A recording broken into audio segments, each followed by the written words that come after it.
Hello and welcome to another video on the complete intro to database as a way to update my knowledge, especially with Postgres, which is a flavor of SQL. And in today's video, we're going to answer a very interesting question that one of the authors or one of the people from the audience, because this course is from Brian Holt, all right, one of the instructor of front-end masters. And here, uh, one of the people from the audience asked a very interesting question, and I want to bring that up here because that will make much more sense, especially uh, when working with database. So not only SQL database, but also with other type of database. SQL, graph, key value pair, and that kind of thing. So, yes. So the first thing to know about SQL and Postgres are kind of different things. SQL is a standardized language that exists across Postgres. So,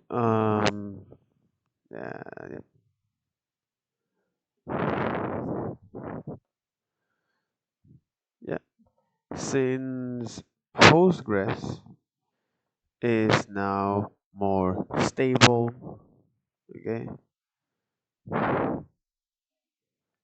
What exactly stable? What kind of things can change? Okay. What kind of things or will change? What kind of thing uh, will change between versions, right? Between versions. So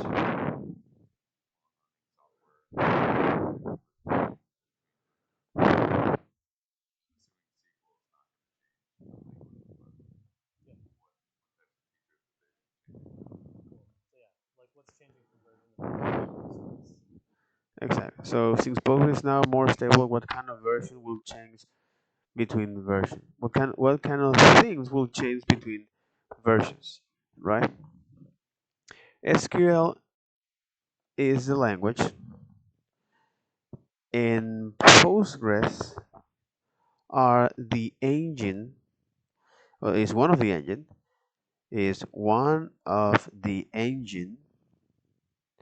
like MySQL. Okay, so SQL is a language, and MySQL.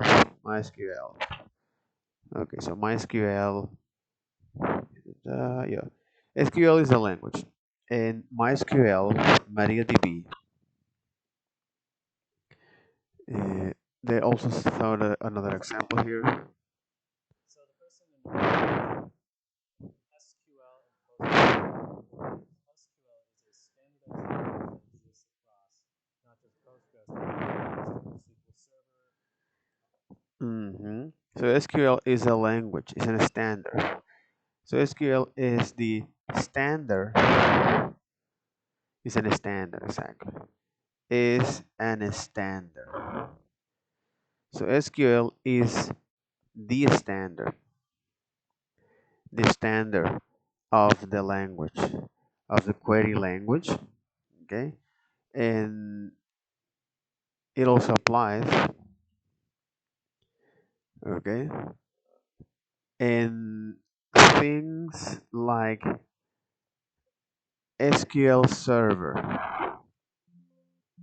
okay? SQL Server, Oracle databases, IBM, IBM DB2, MySQL, MariaDB.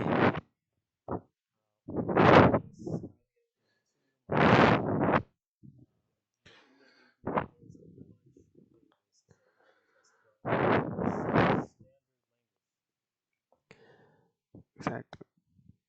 There is a bunch of database that follow the convention, the standard, pretty much like JavaScript. And you get is this. So that follow the standard, and that include Postgres. So you can think of this. You can think of this as the yeah. You can think of this as the database. You can think of this as JavaScript, okay, which is the you can think of JavaScript, which is the language, uh, which is follow the ECMA specification, ECMA spec. All right, I think this particularly is the ECMA 202, which is this.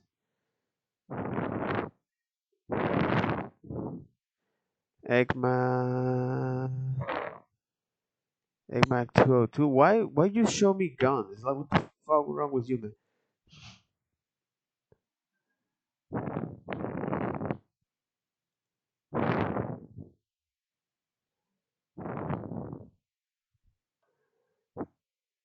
Okay. What is the standard?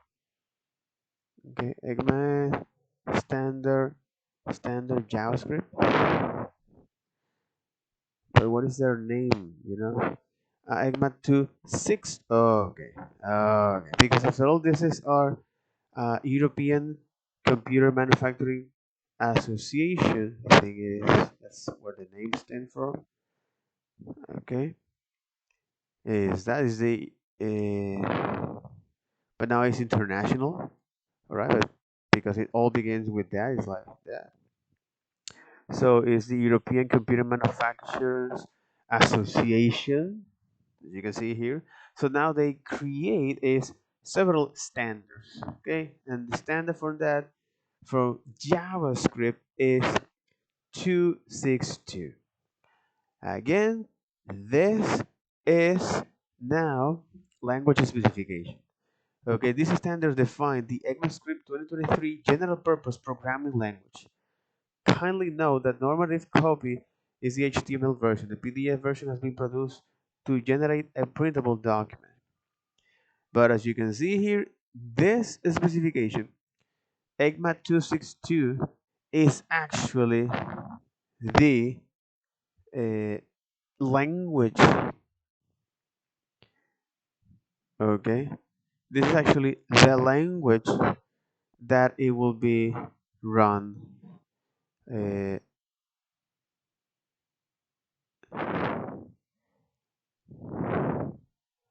what the hell is this? Okay. This is a language specification, general purpose programming language. Okay, and now this language, well, has been used for the JavaScript. Okay, this is the specification for that. So this is pretty much of this. So SQL spec. If you wanna dive deep here into this SQL standard structured query language, but there you got it. Oh my God! This is a standard. Even though that this also comes for this. Oh my God! Information technologies, bro. All right. As you can see here, this is a standard. Internationalization standard organization. Part 1 framework, SQL and framework. That's very, very, very interesting because they have a lot of standard ISO.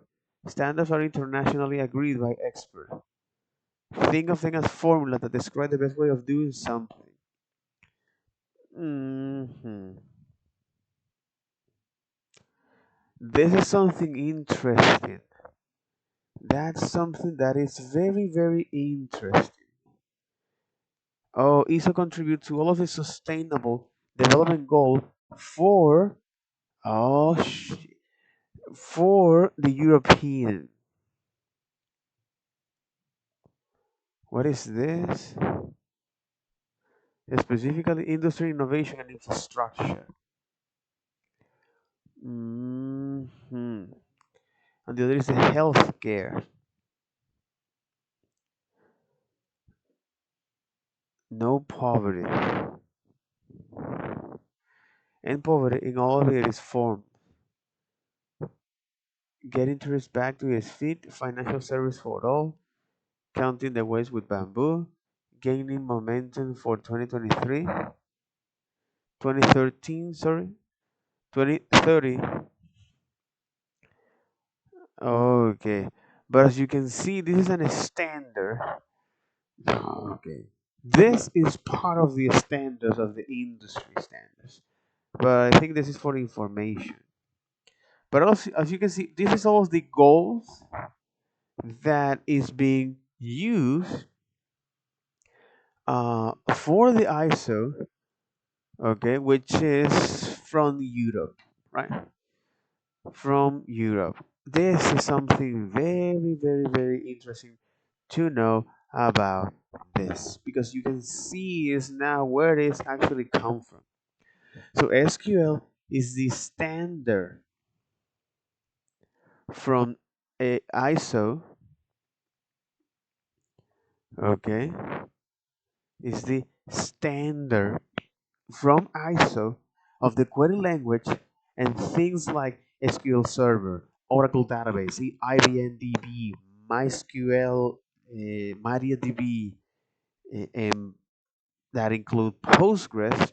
Okay, all of them follow their standards. Think of them as the Javascript, which is the language. It followed the ECMA, which is this European Computer Manufacturing Association format 262, right? This is it, specification. And mm-hmm, mm-hmm, You can kind of think of it like JavaScript. JavaScript is a language, but there's different runtimes to run JavaScript. mm-hmm. But there are different runtimes in JavaScript. You have Node.js. Not only Node.js, we have the browser because the more popular is the browser. There is a browser, Node.js. Okay, there is a browser, Node.js. Things like Bond or now Deno, the Bond.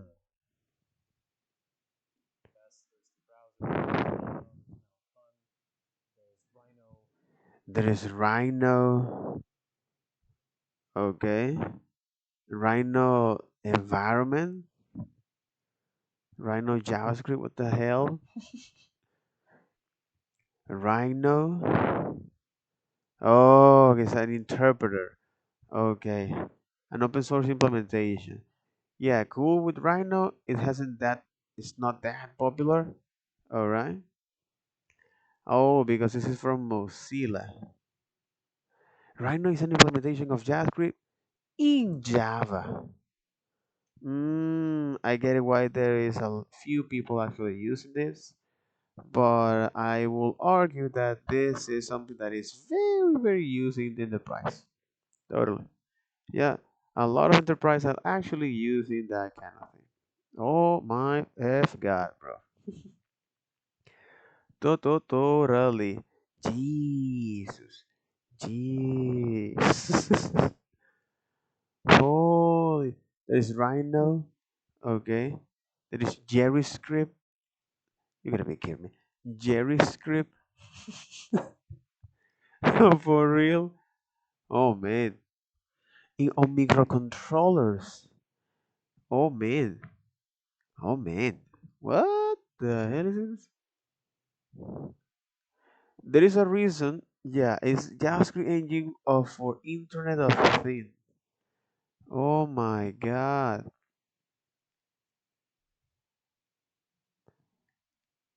Powering the thing of internet. Ultra lightweight JavaScript engine for the Internet of Things. This must have very narrow. Oh, it's written in C. Oh my god.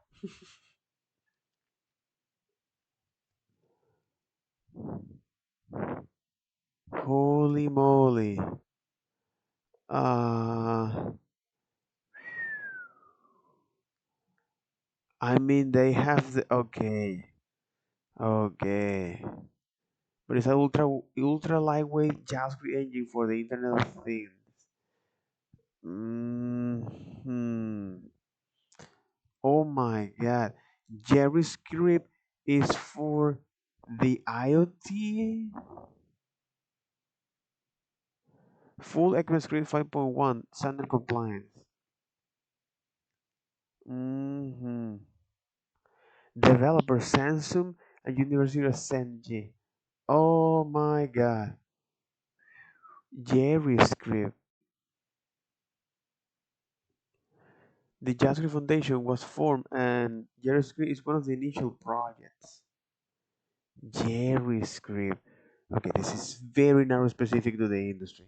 Totally, man. Jerryscript. Jerryscript. A lightweight JavaScript engine for IoT. Oh my god. That's wild. There is a lot. Oh my god. Mm, there's a lot of runtime that uses JavaScript. Okay, so a real life analogy of this, a let me actually ask ChatGPT if he can conjure one of this.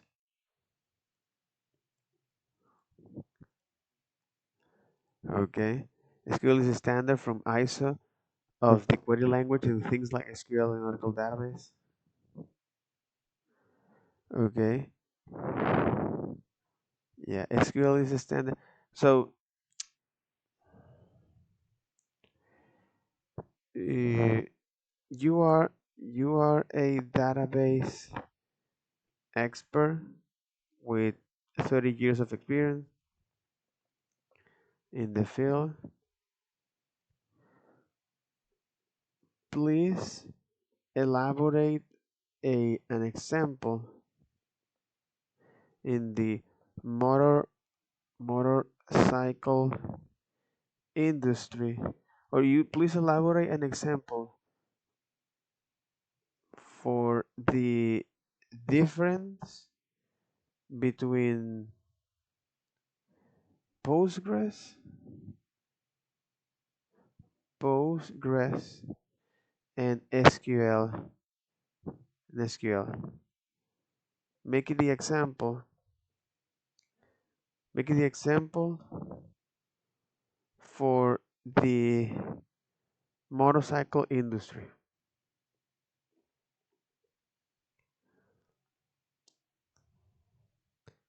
So the motorcycle factory. Okay, certainly. Let's delve into a hypothetical scenario in the micro industry to illustrate the difference between Postgres and SQL. Postgres playing SQL. The difference between Postgres and playing SQL in low levels. So, Senator, a motorcycle manufacturing company I want to design a new database system that manages the production, sales, and customers' data. They consider using either Postgres or playing now, but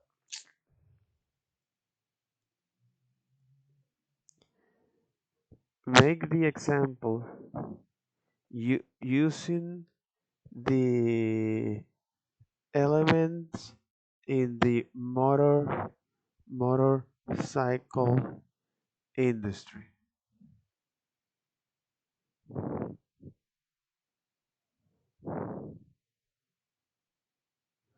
Oh my god. But in any case, uh, So, because you're losing a vastly,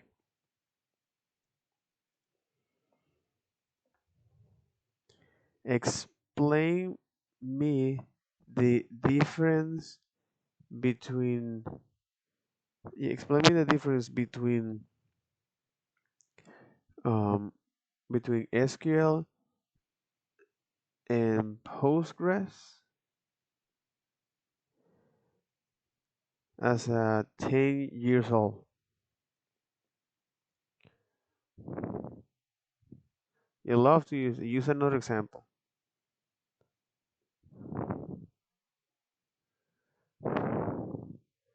Exactly. Exactly. So this is a good analogy here, you know. Anytime you look at a standard, this is the recipe from the cookbook, right? So on a standard you can, and I want to use this analogy here with, oh, okay, a real life example here. I think this is very, very important. A real life example here is, yeah, totally, man. Oh my god. A real life example here is anytime you you you see an standard, okay, the SQL in this case, okay. So a real life example here is anytime you see a standard, in this case the SQL, this will be the recipe in the cookbook, right? This will be the recipe in the cookbook.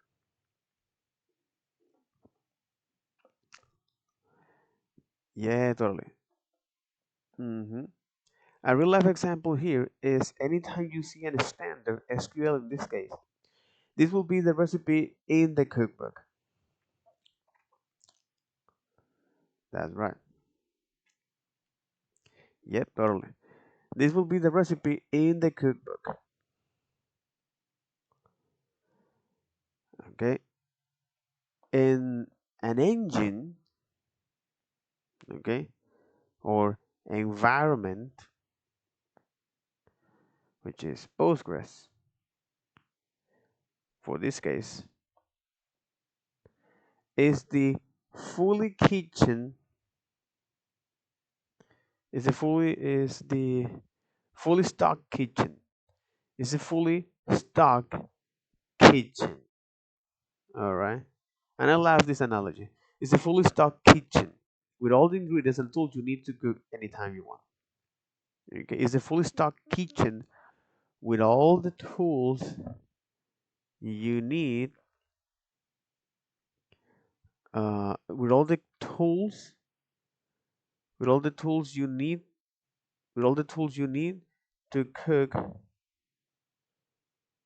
anytime you want. And I really love this kind of analogy because this is a pattern that will rise a lot in the development. This is a pattern that you will see a lot. And if you have now a real life example of where this Shizen come from, you will now make you will now have a lot of sense of what you're doing, the kind of thing that you do. Right? So now it makes a lot of sense. It's like, oh my fucking god, bro.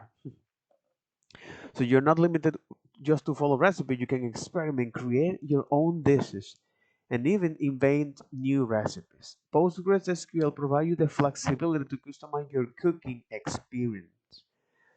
That's right.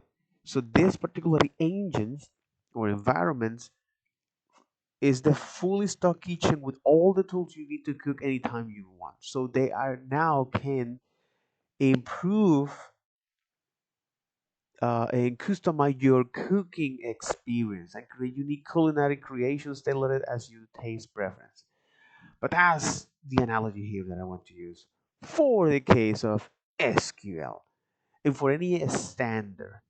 So after all, the SQL is this after all this SQL is this standard from this ISO, International Standard of Organizations, that actually is it follow is several strategic areas here: poverty, industry, equal rights, healthcare, that kind of thing. Oh my god, that's revealing. That's revealing, bro. Damn, son. There's Jerryscript, right? They're all using JavaScript. Just the name of it. Something different is executing. It's the same thing with SQL and Postgres. The interesting thing about SQL and Postgres and all these different permutations is they all kind of have their own flavor. Despite the fact that SQL is Mm-hmm. So the difference between between each one of those engine, because after all, Postgres is an engine. Okay, you can call this as an engine. Okay,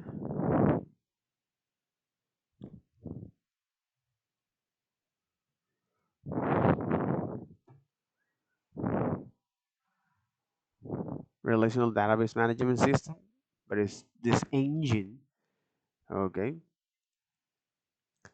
even though on the name it tells you those engine, or AKA relational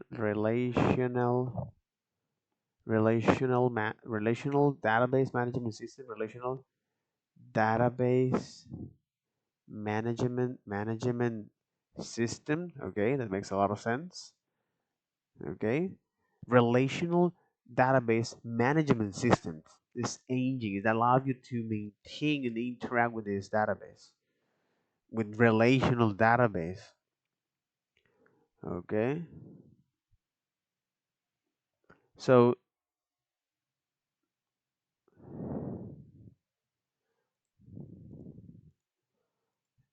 is that each one of them have their own flavors. a standardized language. They all take their own different approaches to it, and they all add their own features to it. So Hmm. They all have different approaches and features. a great example of this is we're going to talk about down in quite a few lessons. There's one here called like JSON B. Okay. So for example, in this lesson, we are going to talk about something called JSON-B, right? This is not a part of the SQL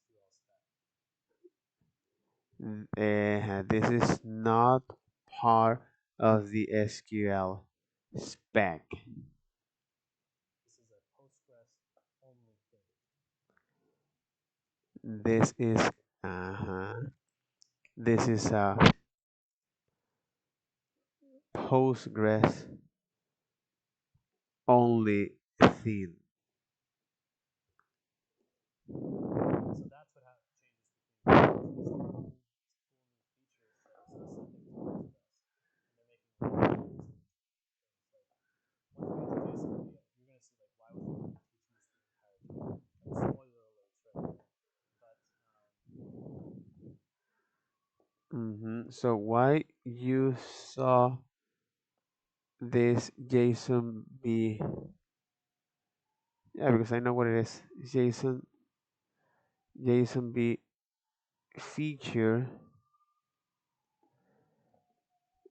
You you will wanna know why you didn't, why you didn't, Or you didn't teach this from the beginning. From the beginning. From the beginning. Kind kind of spoiler alert. Alert. That is changing. They're adding new cool features, and they're still innovating at a pretty rapid pace. Mm-hmm. They are innovating in a rapid pace at a pretty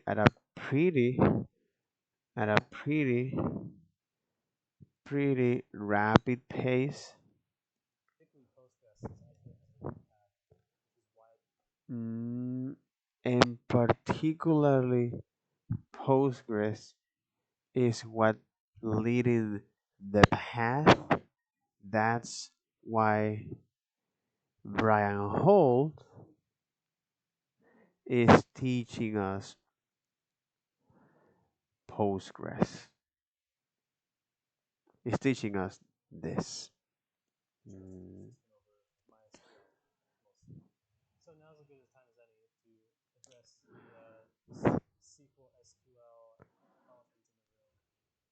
What is the correct pronunciation of SQL? Well, anyone listening that listens to this SQL, could have SQL. Yeah. um, the correct pronunciation of SQL according to the body that defines SQL is SQL. They pronounce it SQL. However, the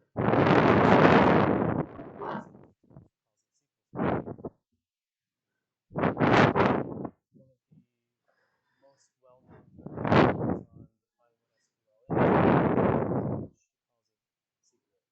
In SQL. other words, SQL is probably by most definition of that the defining body calls it SQL, but SQL is Valley. I call it SQL because it's what I've always called it. There are other people that will always call it SQL. SQL.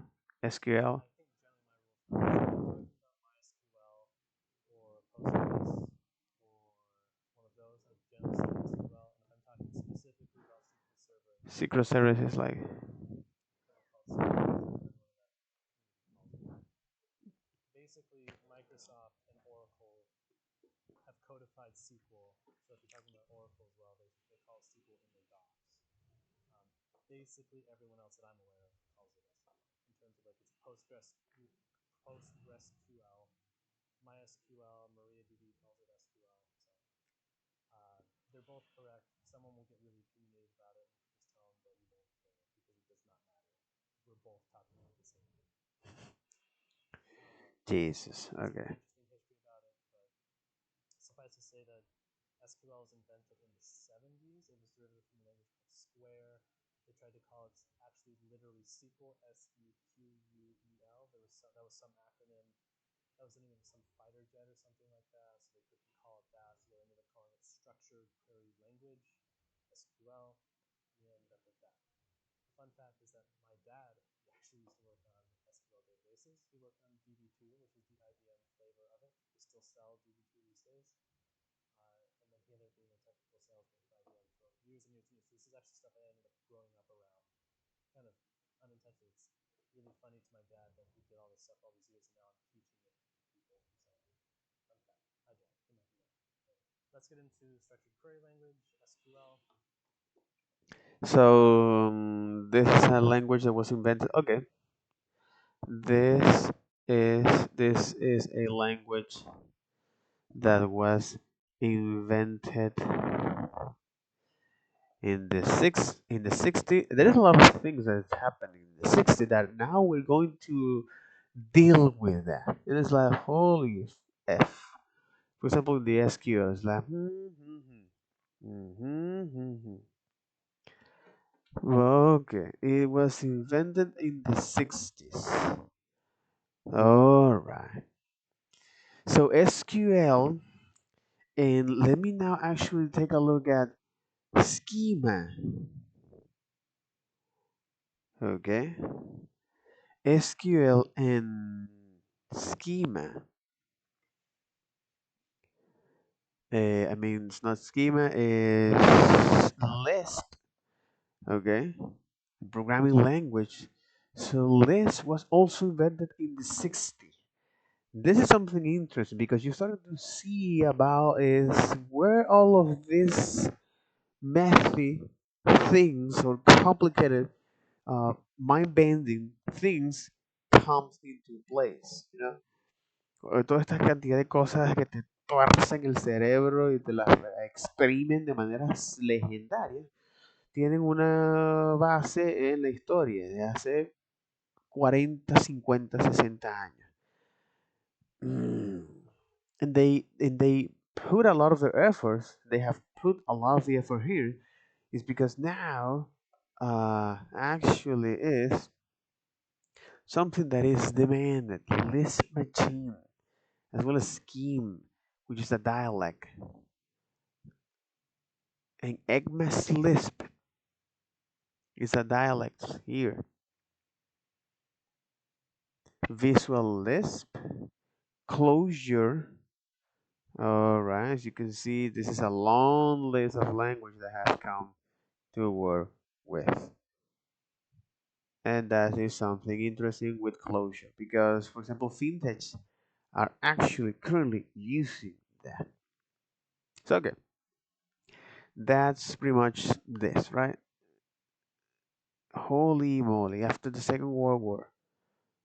But as you can see, is that the history of this. So now that you inherit all of this, this is also mind bending. This is also mind blowing. It's like you have inherited all of this knowledge and look at what you're doing. I am actually learning all of this. Shout out to you. Shout out to John McCarthy, Steve Russell. Shout out to all these people that after the Second World War say, you know what? It's gonna make things much more better. Uh, and, and yeah, man, it's like holy moly. So now SQL has invented in the 70s. Okay, offering the main advantage over older read-write APIs such as ESEN and vSEN, virtual storage access methods. Again, the power of API, originally based upon relational algebra. Okay, when you talk about relational algebra, anytime you see the word algebra, it means generalizations. Okay, which this translates to uh, generalizations in relationships.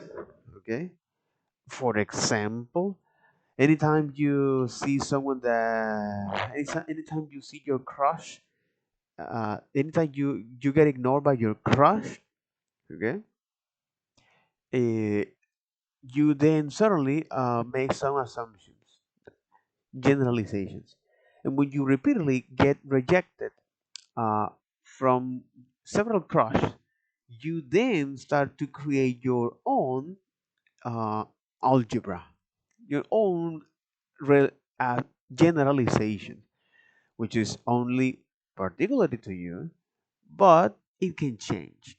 Anyway, um, originally based upon relational algebra and tuple relational calculus, SQL consists of many types of statements, which may be intentionally classes of sublanguage, commonly a data query language, data definition language, data control language, and data manipulations for that.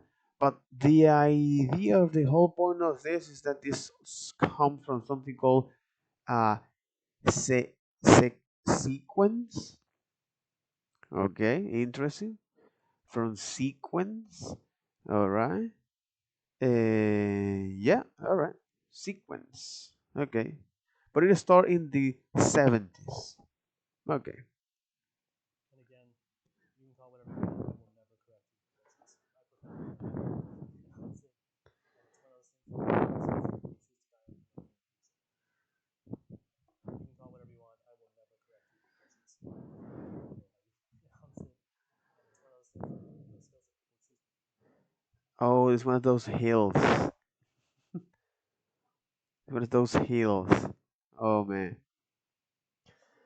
Uh,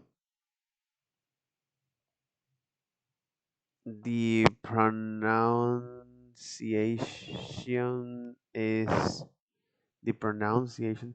The pronunciation. The pronoun. Okay. The pronunciation is quite irrelevant,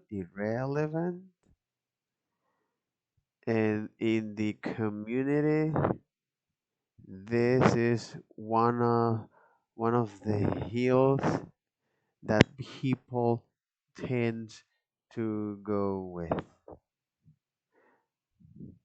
or that people choose to die. That people exactly that people choose to die for no reason. Okay. So, we're going to get started on tables, not inserts. Hmm.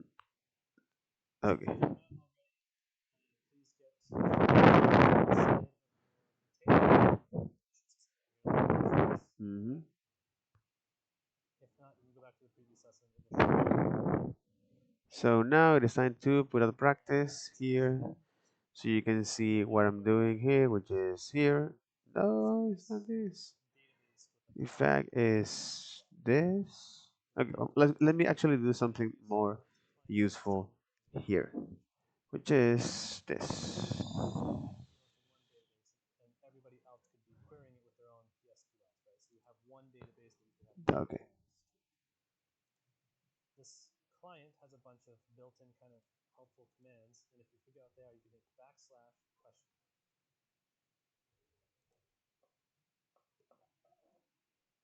Show you how to do that.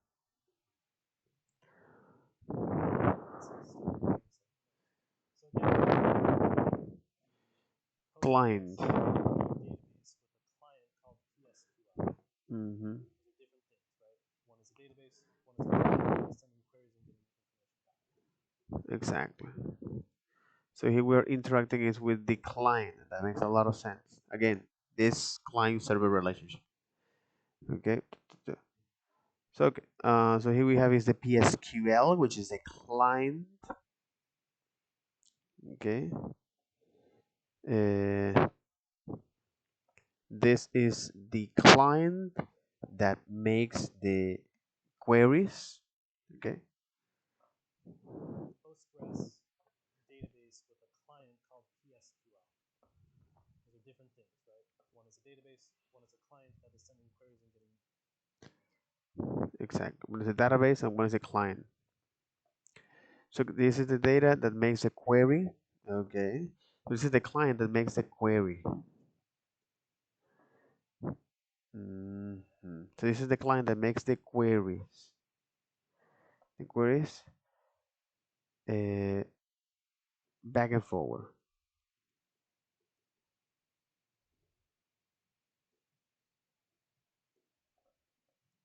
So I could be hosting one database, and everybody else could be querying it with their own SQLs, right? So you have one database that you could have many clients to. Okay. You can only. Mhm. So I could be hosting one database, and everybody else could be querying it with their own. Exactly. You can be hosted one single database, and out of there you can have multiple clients querying querying the database. Yeah, pretty much like the relationship of the browser and the server, right? You can have many browsers that actually interacting with the server. Okay. SQLs, right? So you have one database that you could have many clients to. This client has a bunch of built-in kind of. Hmm. So this client has a bunch has a bunch of build of useful build build in tools. I don't know what it is. Built-in tools, right? helpful commands, and if you figure out there, you can hit backslash question. Okay. If you forgot them, you can use this. This is the way how you interact with this client. No, how about this?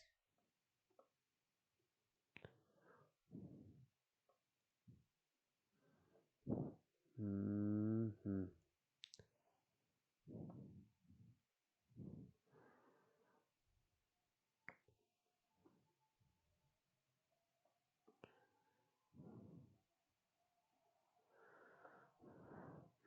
For help.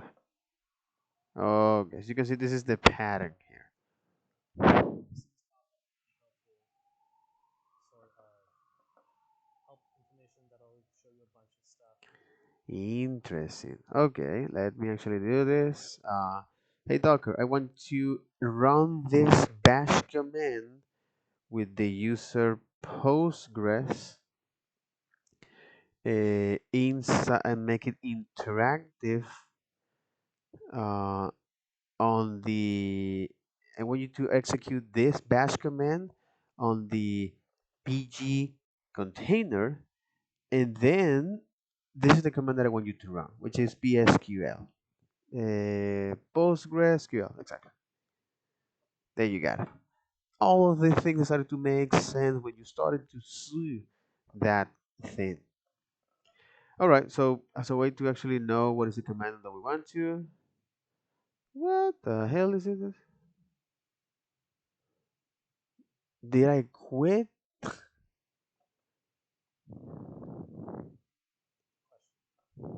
Oh, it's because it's question mark. Not quit, it's question mark. Silly me. Oh, getting here, then you say question mark. Okay, so you have all of these helper functions: copyright, cross table, goes. Okay, okay. Help, query, query buffer, input and output, conditional, informational, eesh, formatting, connections, operating system, variable, large objects. Okay, okay, that's interesting. All of these things that you can do here. Options, variable. Okay, helps command, help with options, help this, query buffer, input and output. Again, this is all of the things that you can do with this query client. Okay, all right, okay. This will just pop up a really helpful sort of help information that'll show you a bunch of stuff.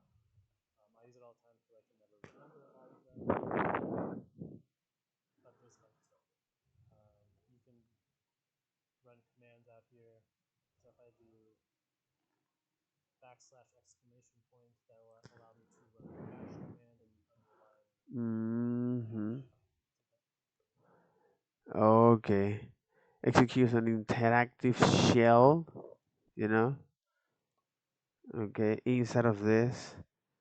Okay. This is for executing an interactive shell. Execute an interactive shell in the scale of bash. All right. Interesting. Okay. They say, hey, PWD or list. So I can see what is going on inside of this. Uh-huh. Anything you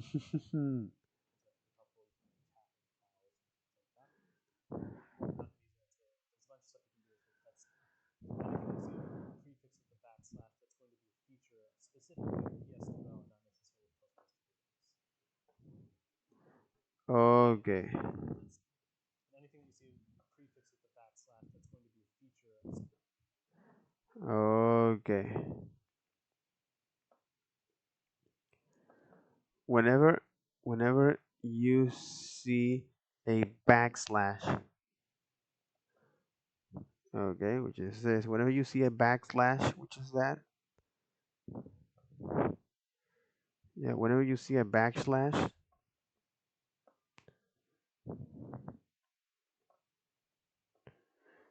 whenever you see a backlash here as a prefix, it it is a feature. Yeah, it is a feature from interesting. It is a feature from the client, PSQL, the Postgres client. Specifically with PSQL, not necessarily Postgres database. One that I find myself using a lot is \l. This will show me all of the databases that exist. Another useful command here is backlash L to list all the command here. Okay, list all the tables. And I'll use \d quite a bit. We haven't created any tables yet, so it will not find them. List of databases. Show me typically with PSQL, not necessarily Postgres database. One that I find myself using a lot is \l. This will show me all of the databases that exist. Exactly, all of the database that exists. List all the databases. Exactly, list all the databases. All of the existing databases. Okay. And I'll use \d quite a bit. We haven't created any tables Any yet, table? No, no, there is no database. but \d will show you all of the tables and sequences and constraints and stuff like that. Hmm. Okay. So backlash the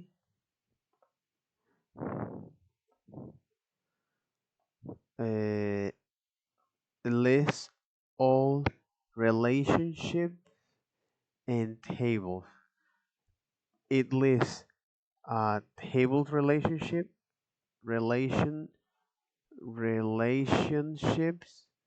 Okay, list all table relationship and constraints.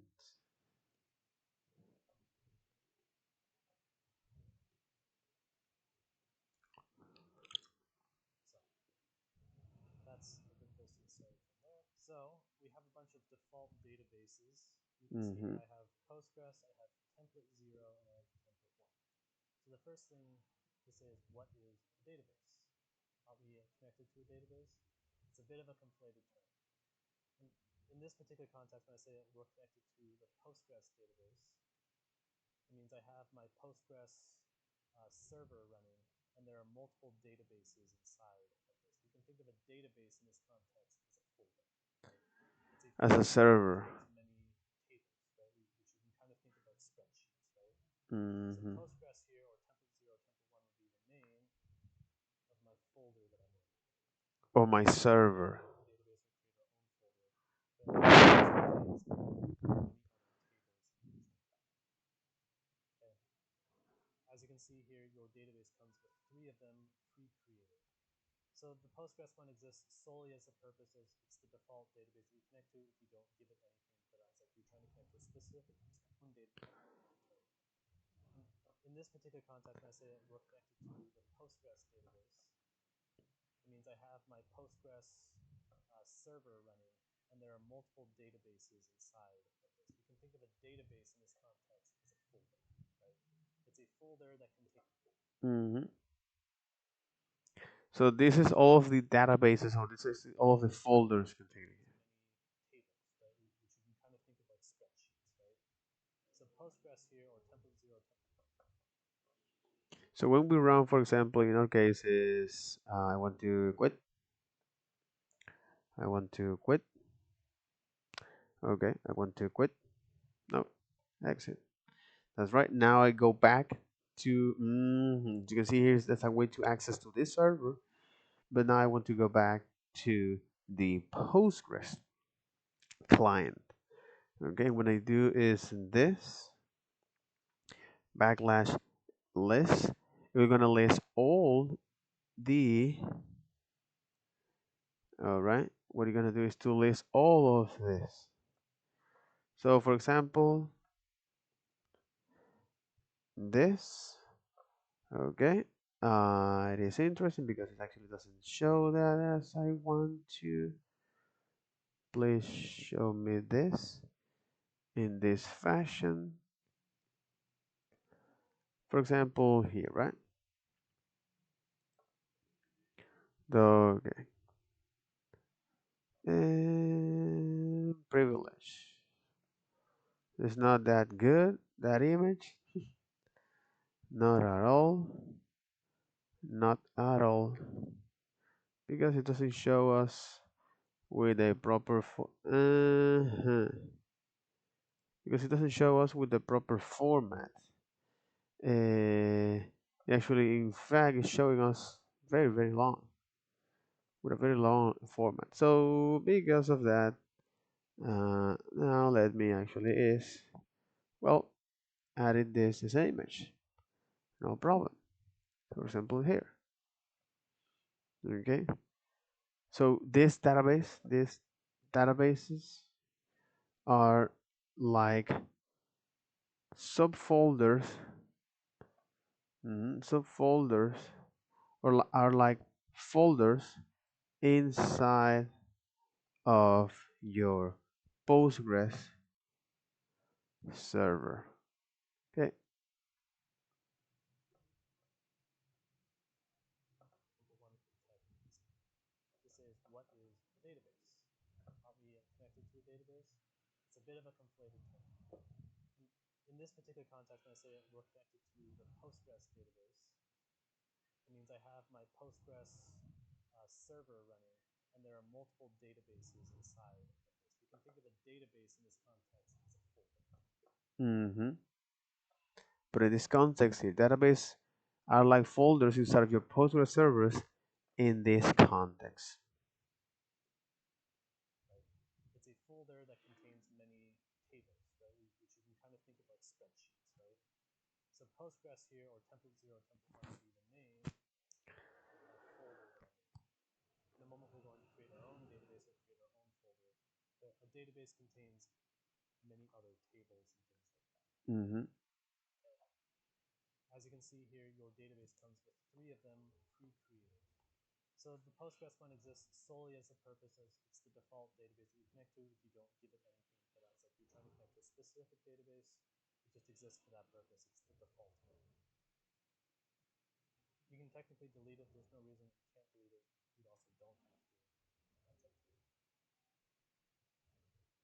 So template 1 and template 0 exist for the fact if you are creating and deleting a bunch of databases and you want to have like a template to start from, you would use template 1. You would make a bunch of modifications to template 1, and that'll affect the default database that you create. If that gets all out of whack, what you'll do is you'll then clone a new template 1 from template 0. You should never modify template 0. And this is basically all stuff that you can totally forget because I never use it. This is why they're there. This is why they exist. But I never use the templates. I always just create everything from scratch because I don't find myself creating and deleting a lot of databases. Right? I generally just create my database and then just go from there. Right? So, but I wanted you to know why they're there. Okay. That being said,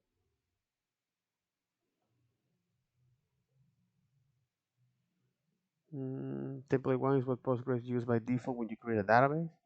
If you want your database to have a default shape, you can modify template 1 to suit that. Template 0 should never be modified. If your template wants to get out of whack, you can drop it and recreate them from scratch.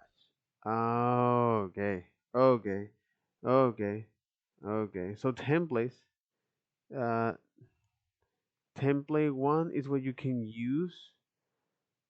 Is what Postgres use by default when you create a database. Template one is what use Postgres as default to create your database. Okay, that's interesting. If you want your database to have a default shape, okay, you can modify template one to suit that. If you want your database to have a default shape, you you can modify. Okay, you can modify that template zero. You should never touch it. Okay,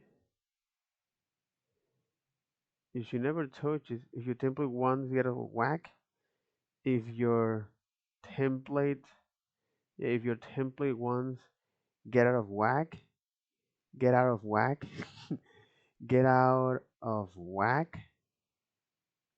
Okay, if your template one get out of whack, you can drop it and recreate from the fresh.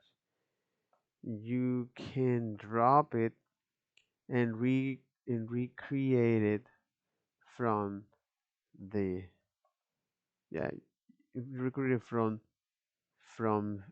fresh template zero. That's interesting. That's things that are by default. But I wanted to know why we're going. Okay.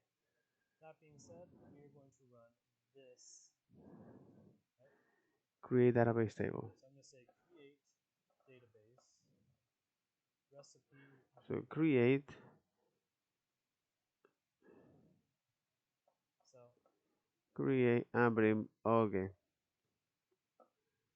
So create database recipe guru. Right? Recipe guru. Recipe guru. And you also must use semicolon here.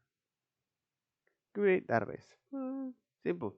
You see, you from the client, what happened here behind the scene is that hey, I send this instruction, and once that instruction is over, is done, it's like okay, that's all.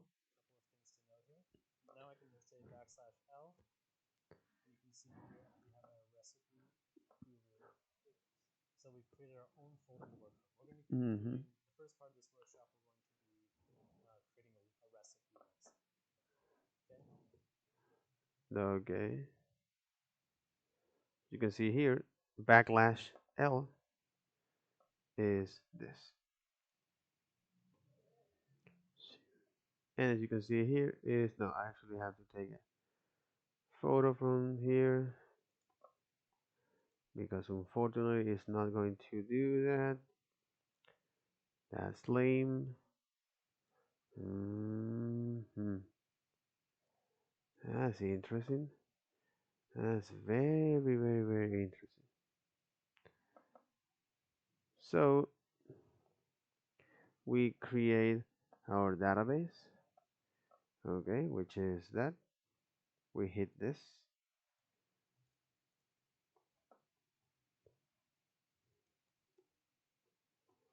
okay. Come on, man.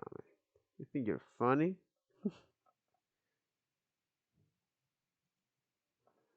Okay, and we can see the change here.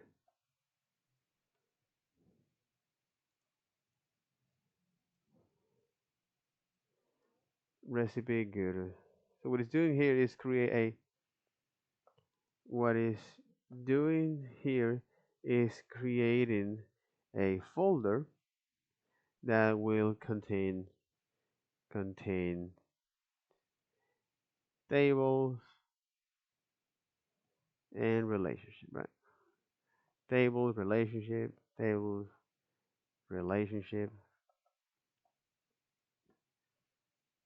Mhm.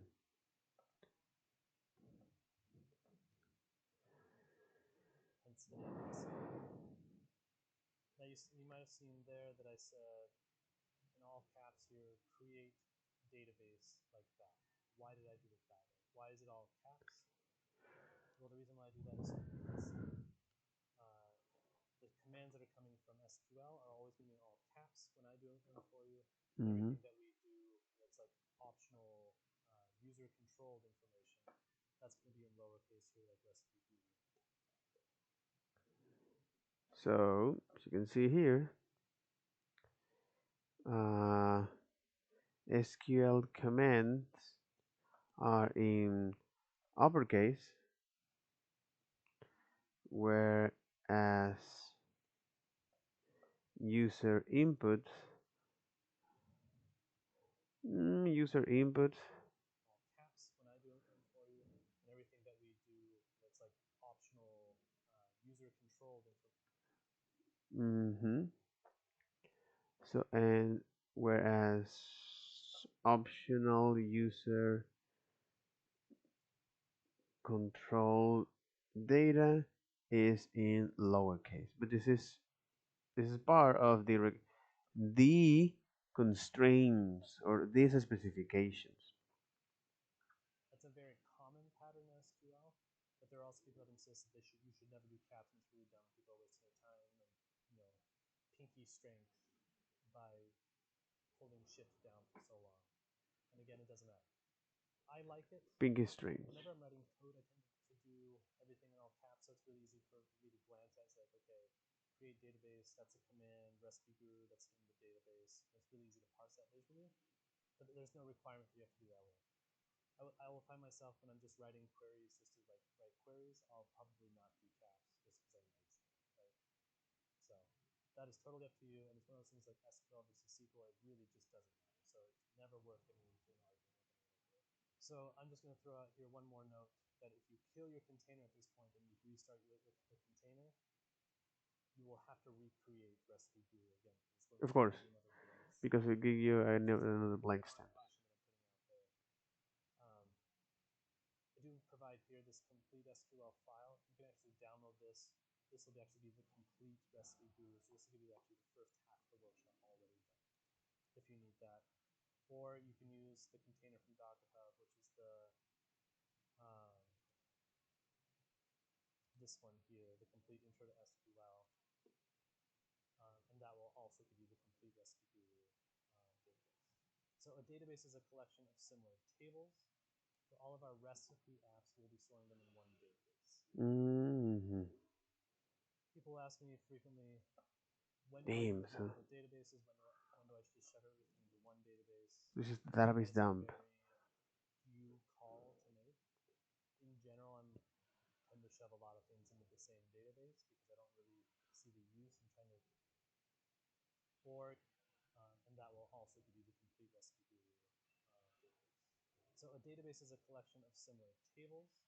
For all of our recipe apps, we'll be storing them in one database. People ask me frequently, when do I use multiple databases? When do I just shove everything into one database?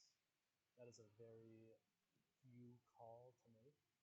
In general, I tend to shove a lot of things into the same database because I don't really see the use in trying to make them work across databases. In particular, if anything would ever have to be like related to something else, like I have my ingredients, I have my recipes, so those obviously have to be connected to each other, right? Those have to be in the same database, no matter what. So let's say I have like user session information and I have recipes and ingredients. In theory, those could live in different databases because I would never have to like collate those two together, right? So um, it's a highly opinionated thing, right? It's kind of like asking the question, should I have two services or should I have one monolithic service, right? Should I have microservices or macro services? That depends on what you're doing. For your purposes, getting started, just throw everything in a database and in general you'll be fine. The question you can kind of ask yourself is, would I ever have to scale these things independently? Which is where it can be useful to be split across databases. So you can see here I created the Recipe Guru database, but I'm still connected to to the Postgres database. So I want to switch my connection. So I'm going to hit \C recipe, and then this actually does have tab completion.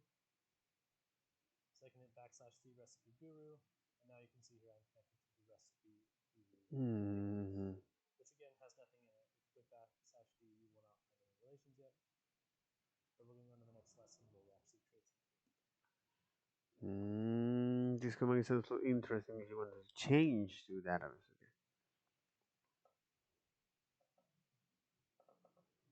Okay. Another interesting command to change between database.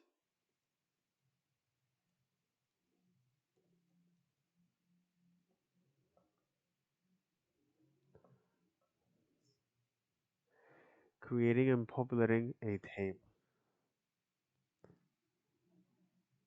So let's create our first table. We're going to be creating an ingredients table.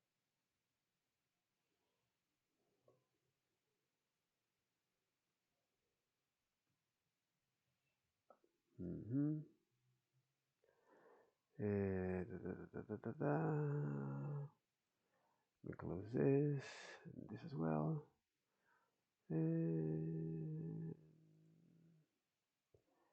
Let me see how time is it. What time is it? Oh, I think that's all.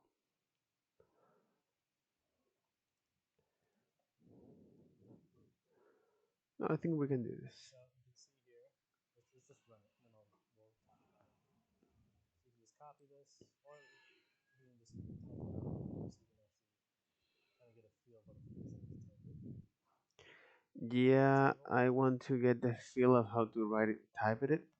Creating and populating a table, SQL overview, and creating a database here, which is this database and this here. SQL overview and creating databases. Okay, SQL. Well, I have to put it right. SQL overview and creating a database. SQL overview and creating a database. Okay, and creating a database, which is this, and then we go now to create a PSQL, that kind of thing, and then we look at now at the SQL creating and populating a table, creating and populating a table, just this. Okay, and the next one is altering table in Postgres tables.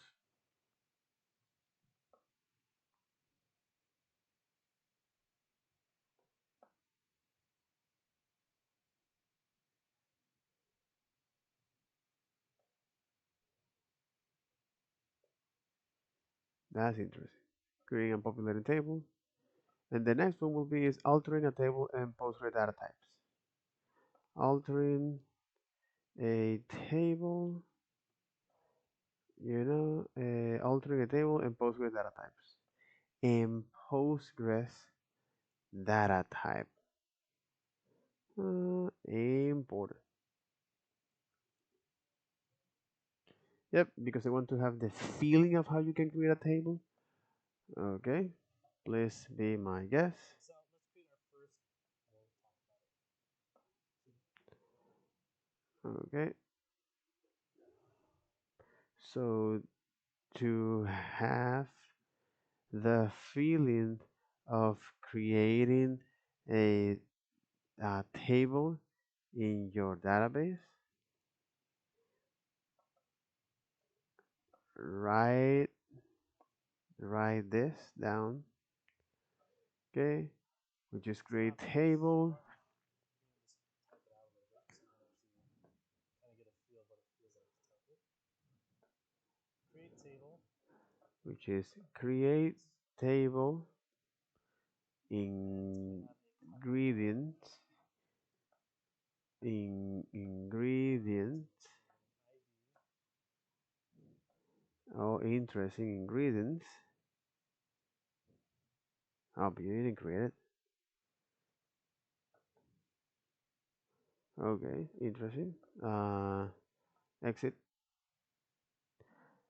Okay, used to wait, but it didn't create that. No. In fact, I am actually evaluating that statement.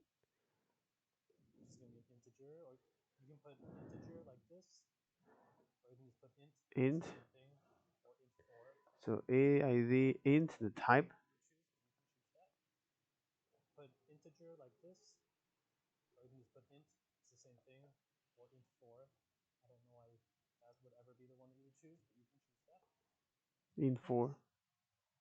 there's a primary key. Mm-hmm. So It's primary key always as identity. generated. Interesting. Generated always always as identity. Interesting. Okay. Then we're going to have a title. It's going to be a bar chart.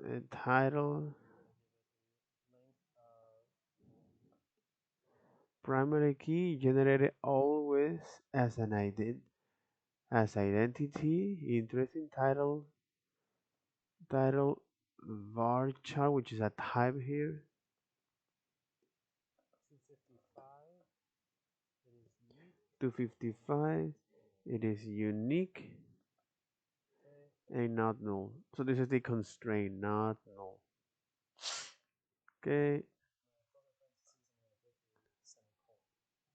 Okay. And then you close the parentheses and with curly bracket. You say, hey, I find out an error integer ID generate always as identity. You say syntax error at near of integer.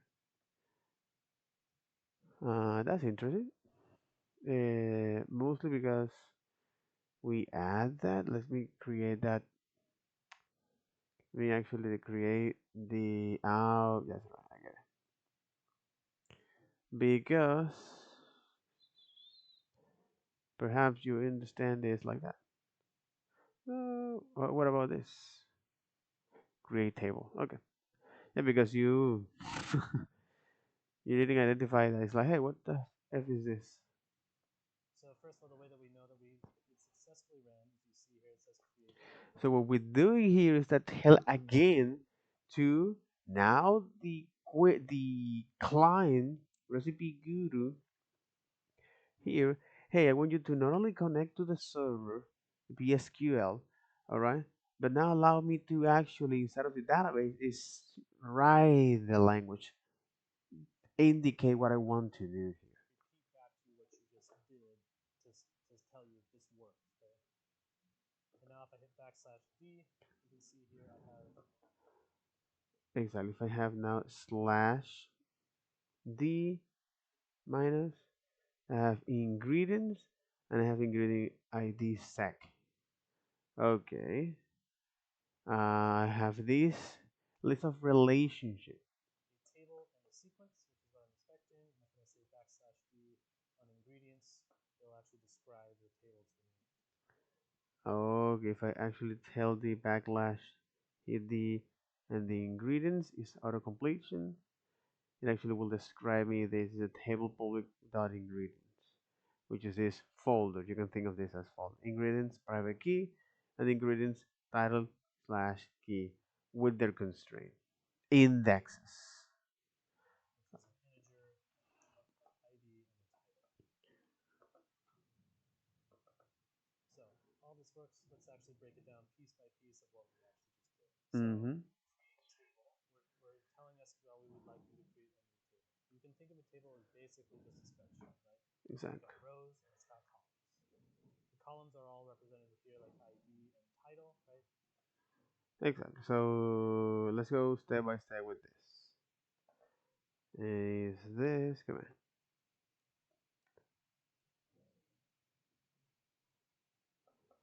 Okay. So the table is like a spreadsheet with columns and rows. Okay, pretty straightforward.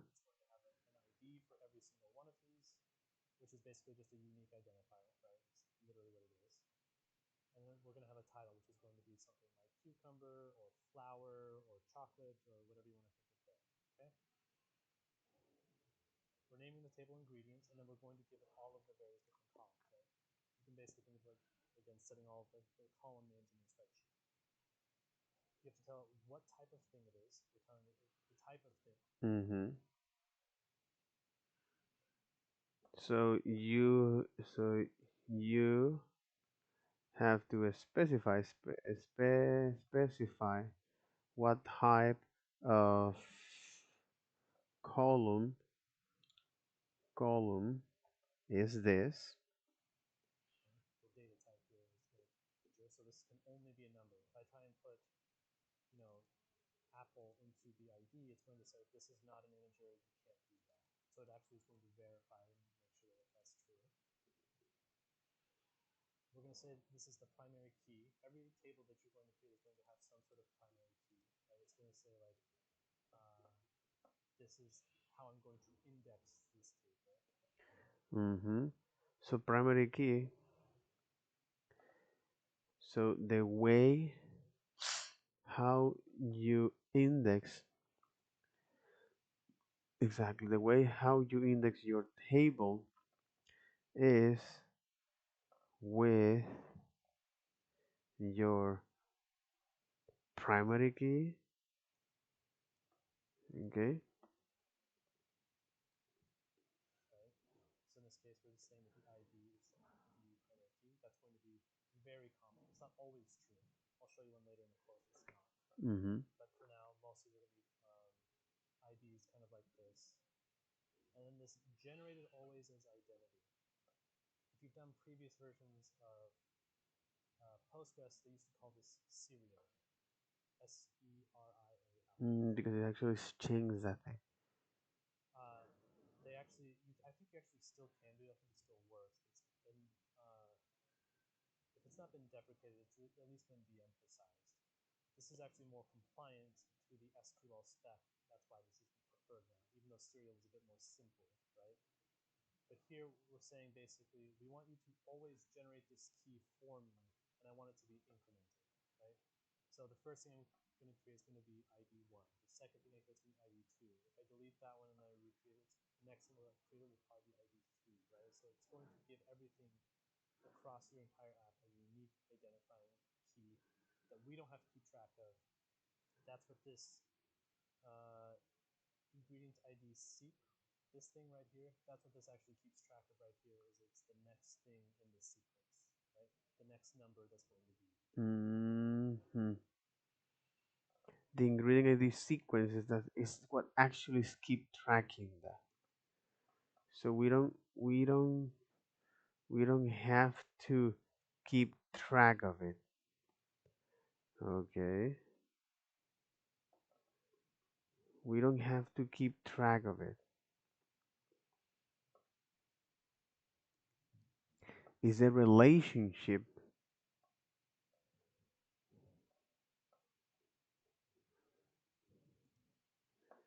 that's automatically generated for us.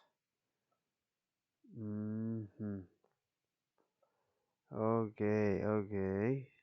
That relationship. That's also very, very interesting, by the way. Yeah, totally, completely.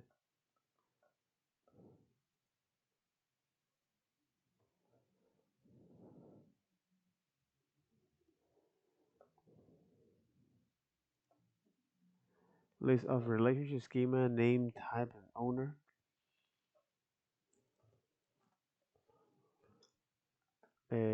So ingredients ID sequence. So after you run that,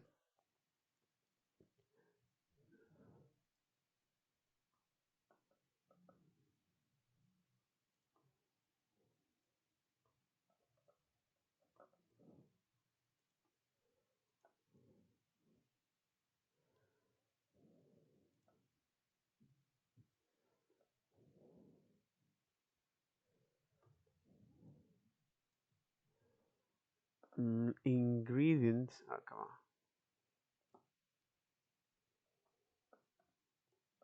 Really? Fuck off.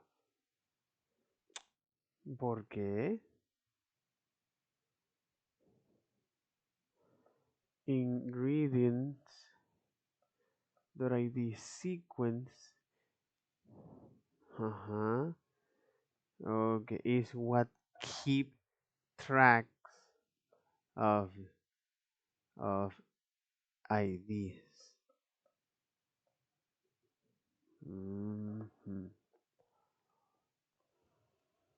put into that ID. Okay, so that is the first column.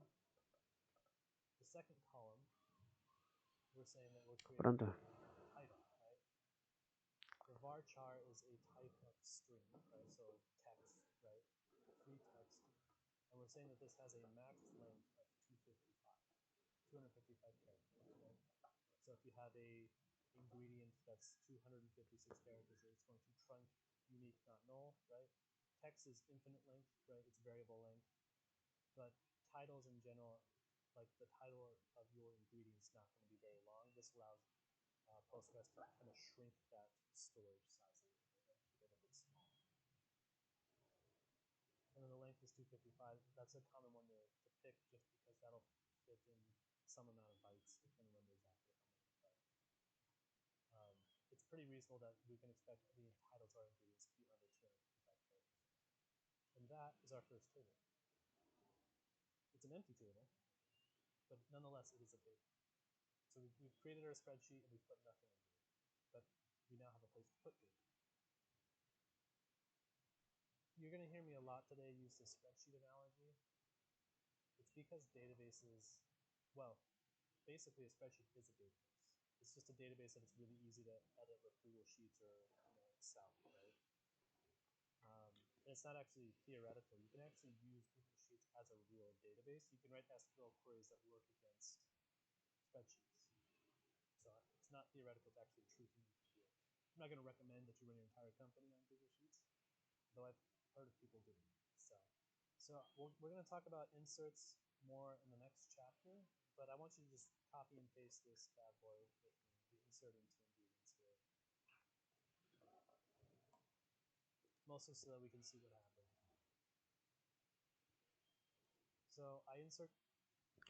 So the other is insert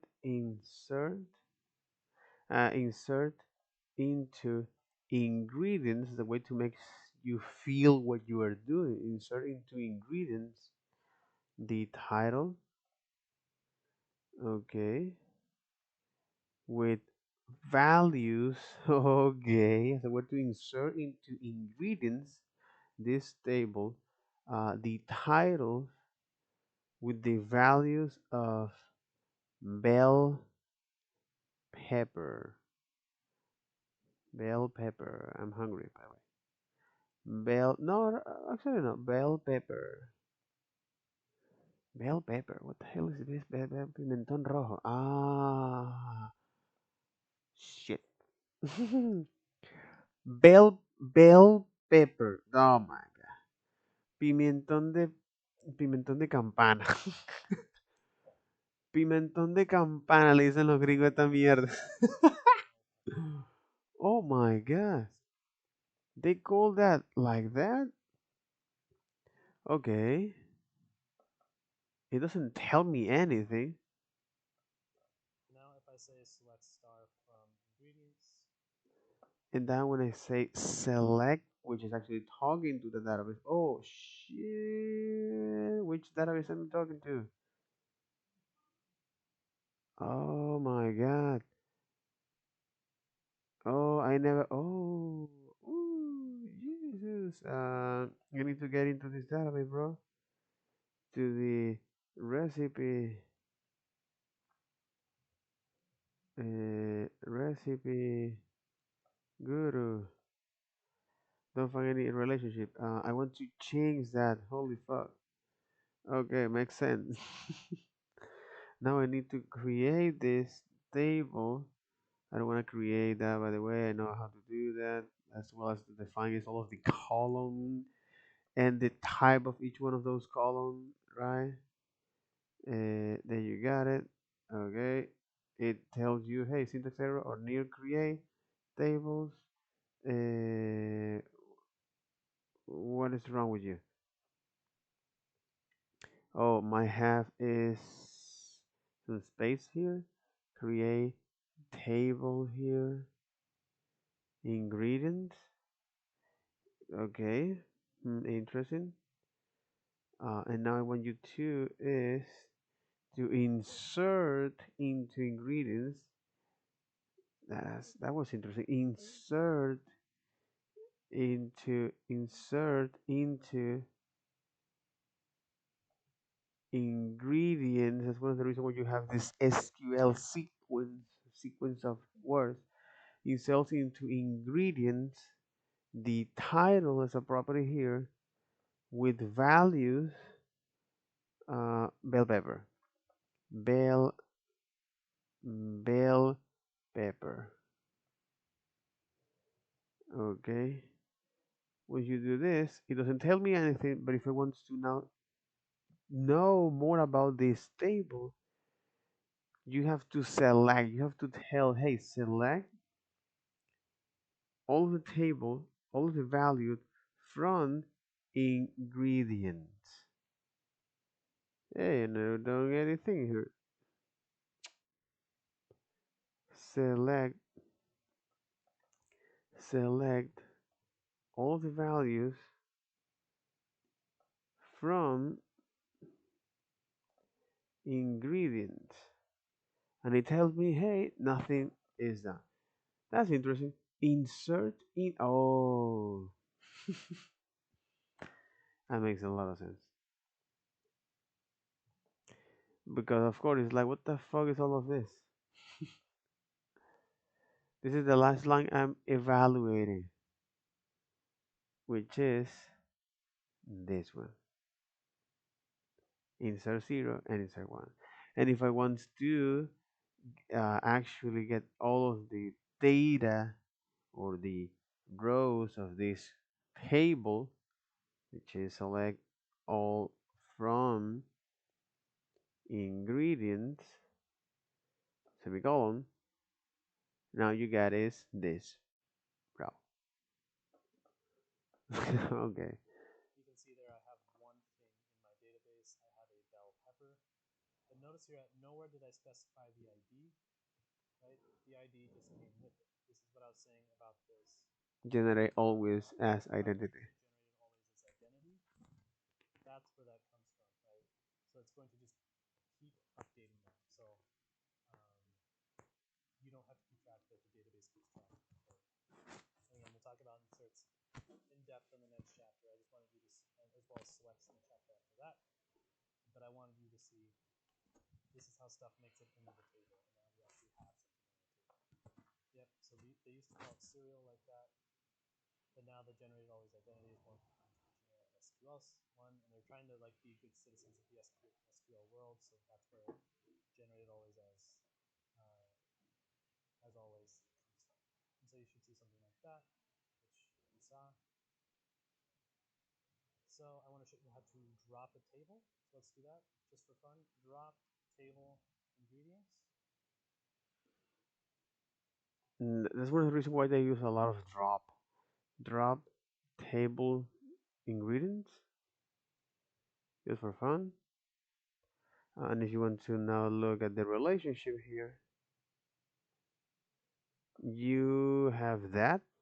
But if you want to look now at all of the values from this, select all from the database.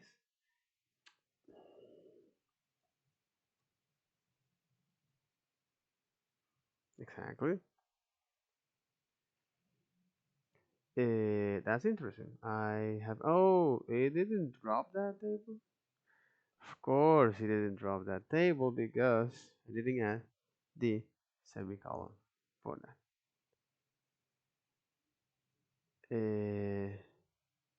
I even drop exactly because relationship ingredients does not exist. Ingredient does not exist.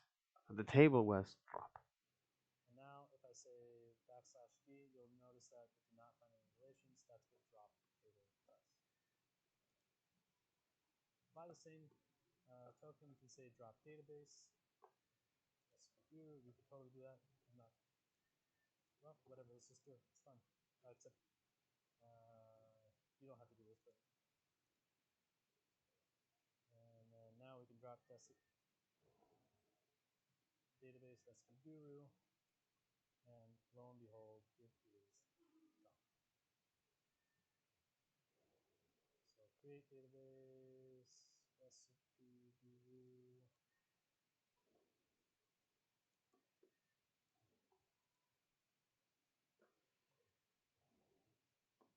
A note on semicolons. A semicolon means the end of a statement.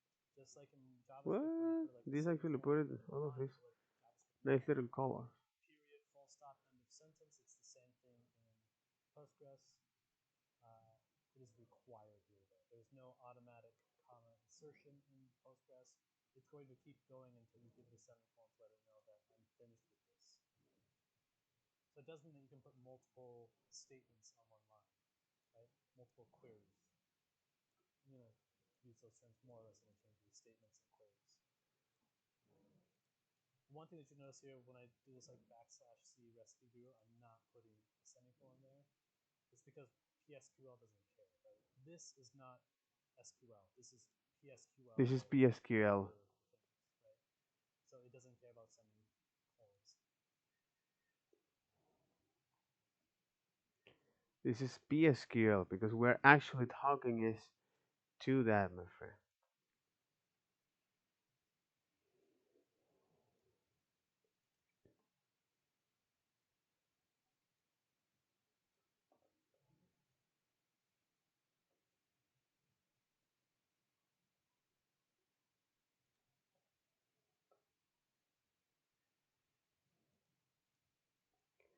And all right. Yep, pretty much just like that. It's like, okay. But your SQL does. That's why sometimes you'll see it, sometimes not.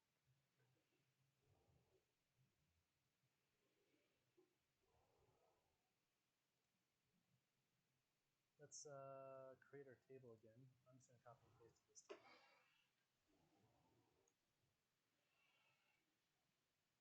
And let's now change a table. Sometimes you'll have to do this, right? So I'm going to say alter table ingredients.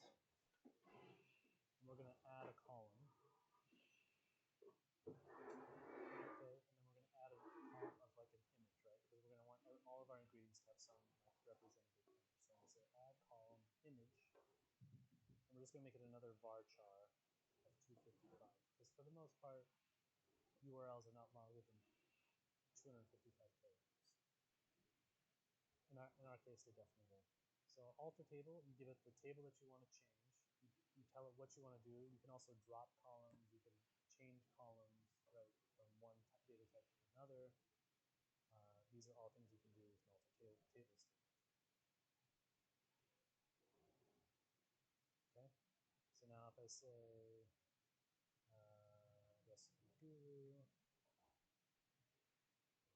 not recipe guru, it's ingredients.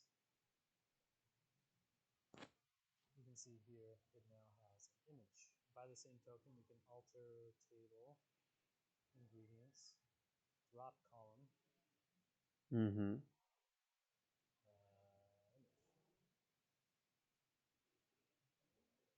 And now if we do that again, you can see here we had an image up here, and we no longer have an image down here. If I kept the table, put the data in it, and tried to add a not null column, could you do that, or do I have an error? So the question is if I have a not null constraint, we are going to talk about constraints. You can see here it says nullable, not null. And if I try and add something that has a not null, what happens? You have to tell it what to do. So I actually don't have anything in that like that here, but if you just tried to do it and didn't do anything, it would error, right? Because it's like you're trying to do something, these all don't have anything to do. So in general, you're going to give it some sort of default value, or you can give it specifically like, okay, for all of these columns, give this one, this one, this one, this one, this. But you have to provide for that one as well. The easiest thing to just say is like give all of them empty strings or something like that, and then go back. Can we add a column that stores image content? So I believe the question is like, can I read out the binary data, like actually dump the actual image, not just like a path to the image, but the actual image, and then store that in Postgres? You absolutely can. I'm going to say that 99.999% of the time that is a horrible idea, and you should absolutely not do that. But it is possible. There is a binary data type that will store something like that. Postgres is not really made. It's made for fast querying and retrieving of information, and you're not going to query by binary data, so storing it there doesn't make a ton of sense. When there's something like, I don't know, Cloudflare or something like that that's much better at storing images and handling images. But if it really is like you're just putting some stuff in there because later you want to get them out, sure, that it does technically fit. So, Okay, that'll be all for this video. Take care. Bye bye.